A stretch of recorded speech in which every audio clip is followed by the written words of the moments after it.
Hi, this is Patty Hodge at Dr. Nurses Rock. And today I have a special guest for you, Miss Phyllis Giorgio Dyer. And Phyllis is a wonderful friend of mine. She has over 20 years of experience working with assisted living, memory care, rehabilitation, inside and outside the system. I know that we had a chat once about taking care of family. I think this is an important topic for all of us to take a look at, no matter what age, because young people are having to take care of old people. Old people need some way to find care. Um, and you're the expert. So welcome. Thank you so much for having me, Patty. I'm looking forward to our discussion today. Me too. So t tell us, you start, Phyllis. Tell us what your experience has been. Yeah, well, you kind of hit it on the head a little bit where everyone is really having to deal with this at one time or another. A lot of us, baby boomers, are now faced with having to care for our parents. And it's one of those topics where you really don't think a lot about it until you're faced with it. And then all of a sudden you've got this huge learning curve to find out as much as you can about it, as much as you can about the different types of care. Basically navigate around the system, figure out what placement might make more sense for your loved one. So it's a lot to take in all at once. At the same time, you're dealing with your fear of seeing your parents age, and you're aging, and you've got your husband and your family to deal with in that particular case. But there's a lot going on with it. It can be a very, very stressful situation. So through my years of working in the industry, I've had an opportunity to work very closely with families who are looking for different types of placement. And I think that's where kind of my experience can come in to help your viewers today. That's a wonderful thing. I'm grateful that you're taking the time out to talk to us. I can totally identify with everything that you've just said. Mhm. Obviously, my parents are gone. My grandparents lived with me for until their death, basically many years ago, and so I'm no stranger to having to deal with that whole system of things. But when you're in grief or you're worried, it's a very hard time to try to make these decisions, and the Mhm. financial aspect is kind of frightening. Mhm. So where do you start with someone who wants to begin addressing this issue? What's the first place? Well, I actually had a friend of mine come up to me the other day, and her father had slipped on the ice up here in Williamsburg, Virginia, which is where I live. And they were now looking at placement for her father in an assisted living facility here in our area. And I started talking with her a little bit about it, about the community that she was thinking about placing him in and things I knew about it. It turned out that I actually had worked at that community for a little bit. So I had some insight that I could offer about it. But I said, yeah, well, when are you going to be admitting him? And she said, we haven't approached that yet with my father. Yeah. And I could really relate to what she was going to be facing. It might be the family's idea, the doctor's idea that they realize that maybe their father cannot live alone safely any longer. But now, having to broach that subject with her father and everyone in the family coming to the same decision, which is can also be a bone of contention. Sometimes there can be a whole family of siblings, and two of them want dad in assisted living, and two of them don't, Yes. and all that goes with that. We talked a little bit about how she could approach her father about this idea of moving into assisted living and what that could mean for him. Because a lot of people from that generation, meaning my mom's generation, our mother's generation, they, um, they equated assisted living to being in a nursing home Yes. and all that that meant for a lot of people at that time, what nursing homes used to be about. So there's a lot of education for the family, for the potential loved one who might be looking for placement, etc. I'm an older sibling, and we've had this discussion. A lot of folks were in our generation expected family to take care of them.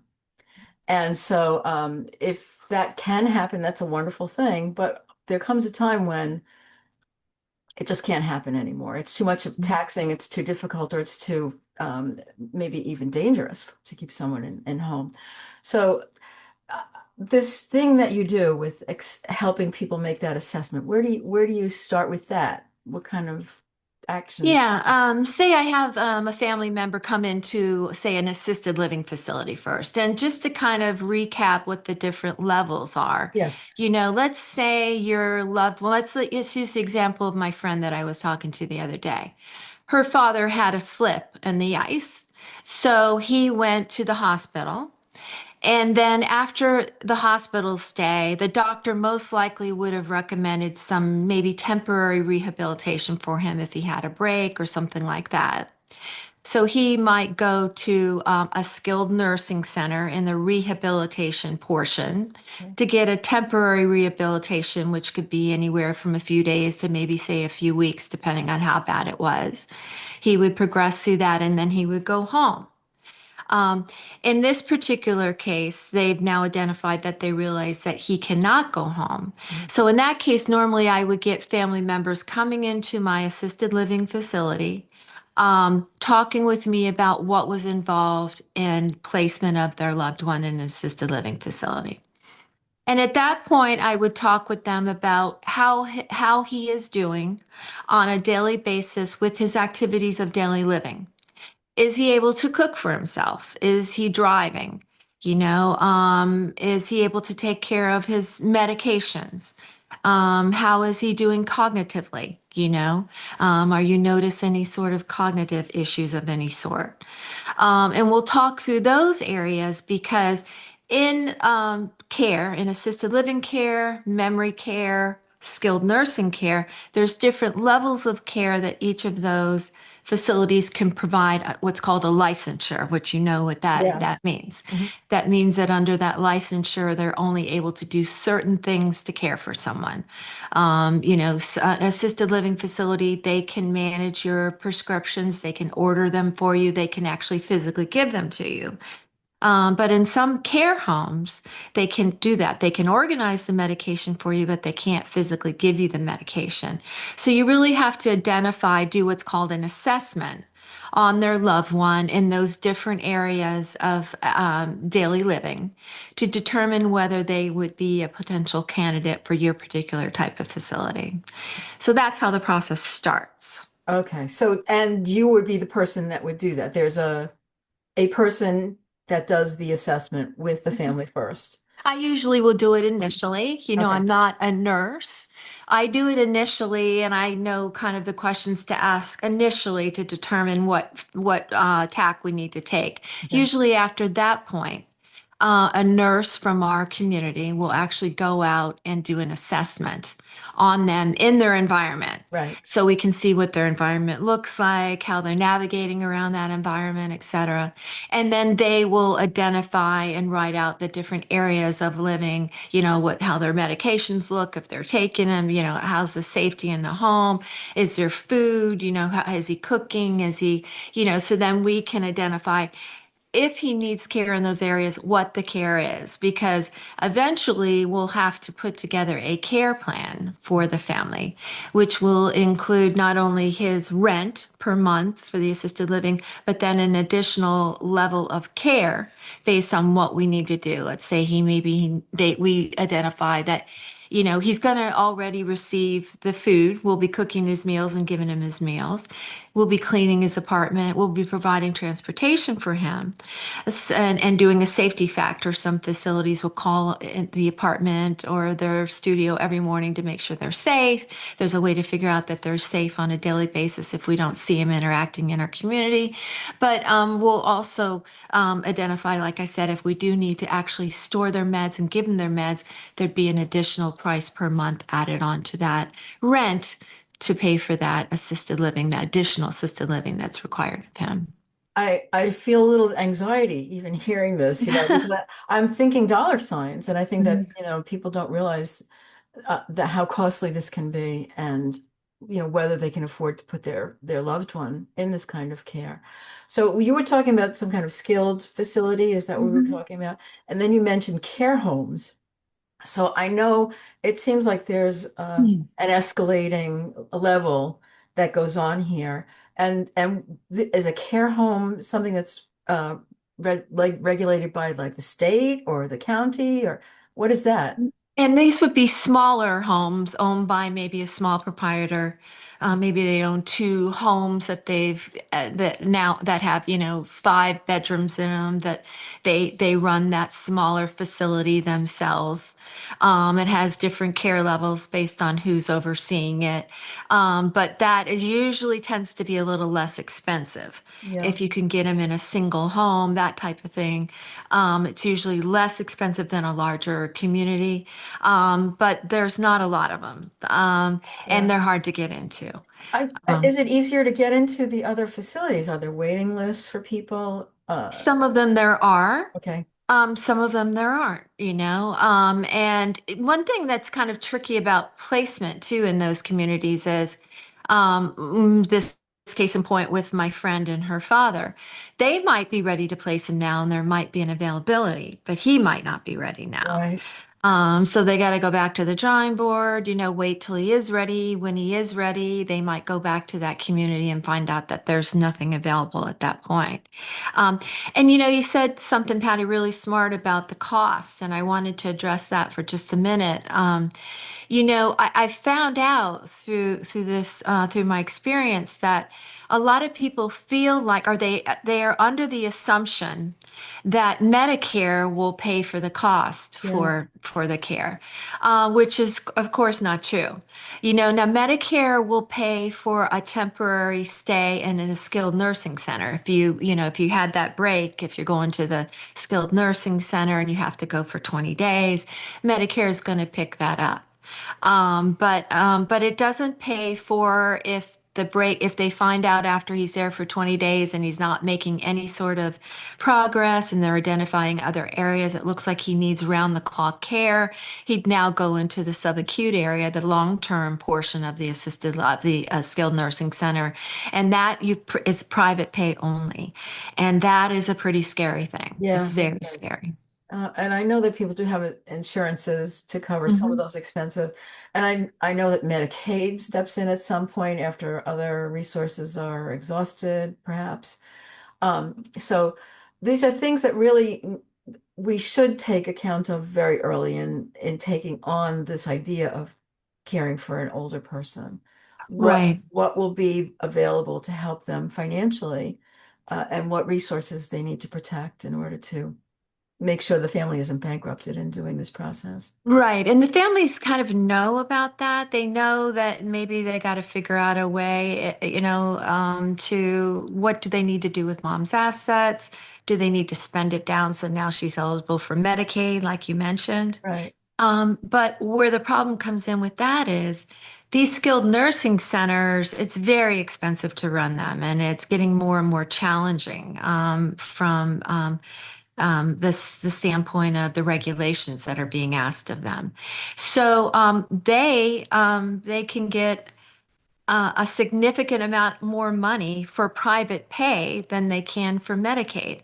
So they don't have a lot of Medicaid beds. So the skilled nursing center that I worked at, we had pages and pages and pages of people who were waiting for a bed to open up for Medicaid. They're basically un so hard to find a skilled nursing center that has a Medicaid bed. You're lucky if you can find one.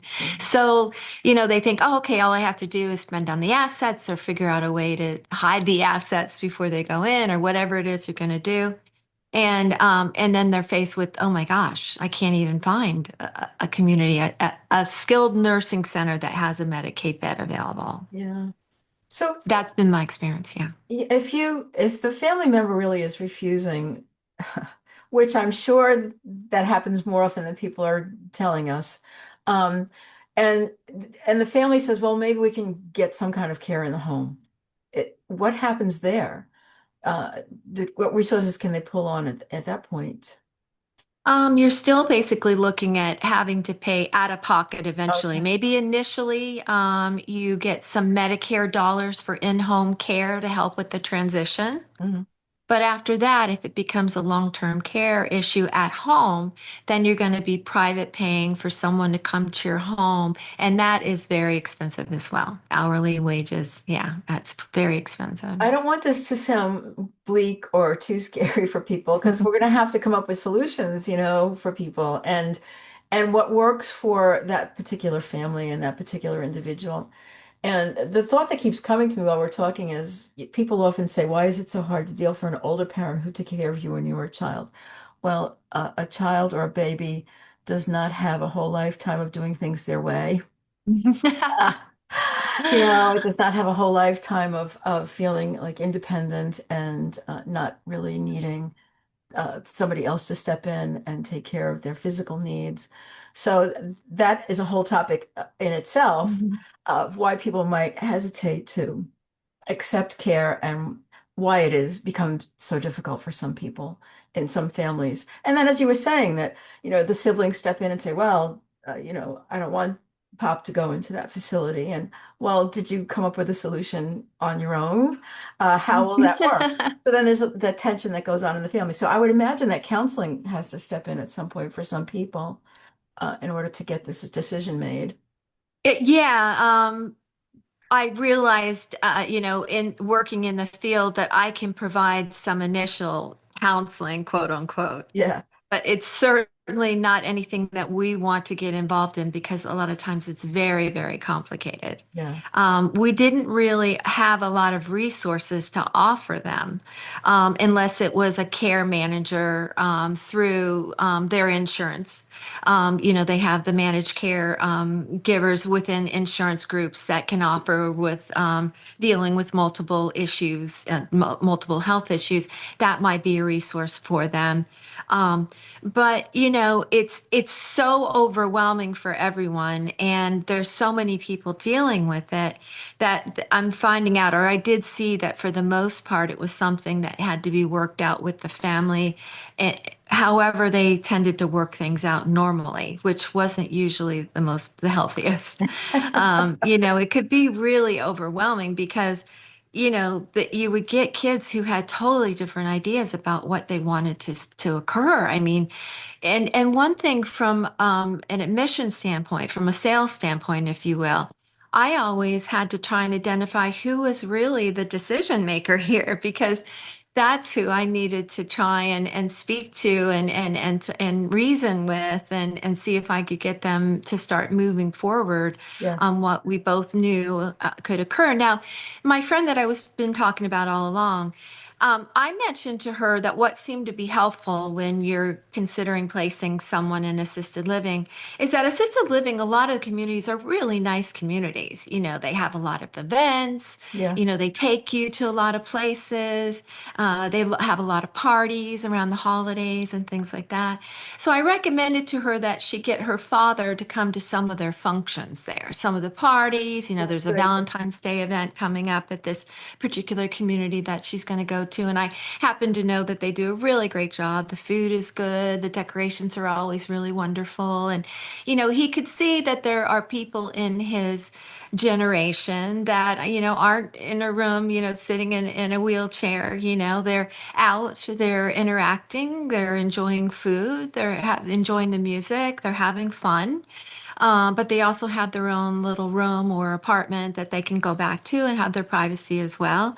So I think that helps for them to actually see and talk to, the people that live there, ask their own questions. I would say, let your father talk and ask the questions he needs to ask. Don't hover over him.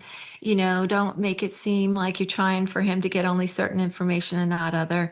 You really want him to be prepared with what he can expect going there.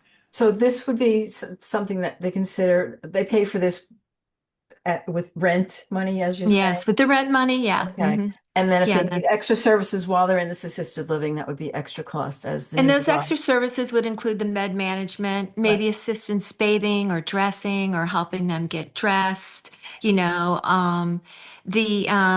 ambulation assistance, maybe they're concerned of falls and they want to have them escorted to and from the meals, things like that, things that we will identify when we do that initial assessment with them in their environment to see how safe they are. And of course, once they come in, there's usually a 90-day period where we're also observing them to see, how closely did we identify that? Are there other things that maybe the family didn't tell us about or we didn't see that now we need to address? And more often than that, that's the case. There's things that the family didn't want us to know that dad, whoops, it turns out that dad, tried to take his clothes off once, when he was at the store or something like that. That's really embarrassing that, they're like, oh gosh, I don't want to tell you this, but this is what happened. Yeah. That we could identify that maybe there's some cognitive issues there that we need to keep an eye on. And then memory care is another kind of care that you're talking about.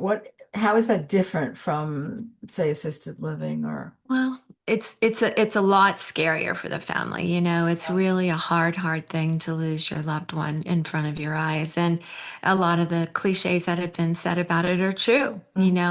But I think trying to locate an assisted living facility that has a memory care as part of it is a good thing to do. Okay. Because if your loved one does require that movement to memory care, the possibility that you can make that transition from that assisted living apartment right into the memory care in the same building is a good one. And that's the most ideal situation because they already know your father, they know his care, they've seen his transition. Memory care is a totally separate area. Normally, it's usually secured. It's usually a locked unit because a lot of times it involves wandering or trying to escape or sundown and any of those things that you need to have a more secured environment for. Mhm. It's a lot more expensive. It involves a lot higher level of care more often than not. More often than not, you're having to start beginning to actually feed them, Yeah. make sure that they're eating. Incontinence care is a big thing usually in memory care. Things like that that are involve a higher level of care, a higher level dollar level. So all of these things, to have this conversation is so crucial. And that's why I'm so grateful that you decided to come and talk to us about this today because um, I just turned 70. And thanks be to God, knock on wood, that I'm capable of doing a lot of things still and able, but I don't want to be a burden on my children or any family member for that sake. And what I would like to say is we need to talk about what might happen. I had a previous interview with an attorney who worked with elder care, elder law, and estate planning. So I think that this really dovetails on that video very well. And so uh, talk to your family member. Let's put that out there as the advice of, Patty Hodge at Dr. Nurses Rock. Is have a conversation. Understand that, the end comes to all of us, and not everyone gets there gracefully, and not everyone gets there without needing a whole community to help them. They need the tribe to step up. Absolutely, the tribe is for sure, Patty. So Absolutely. there it is. And so if your tribe isn't on the same track, you need to sort of be the director while you have that capacity, because you are the one that needs to direct your own future as much as you possibly can. And then be honest with your caregivers. If you notice that part of you is slipping in some area of your life, it's time to have that conversation with your caregiver too. Tell your doctor, listen, I'm not remembering things the way I used to, or I did have this fall and I didn't tell anybody, or I'm forgetting to take my medication, or I really can't cook for myself. I forgot to turn off the stove the other day. So these are things that we can't be afraid to tell the truth to someone, because our lives and the lives of other people can be endangered if we don't take care.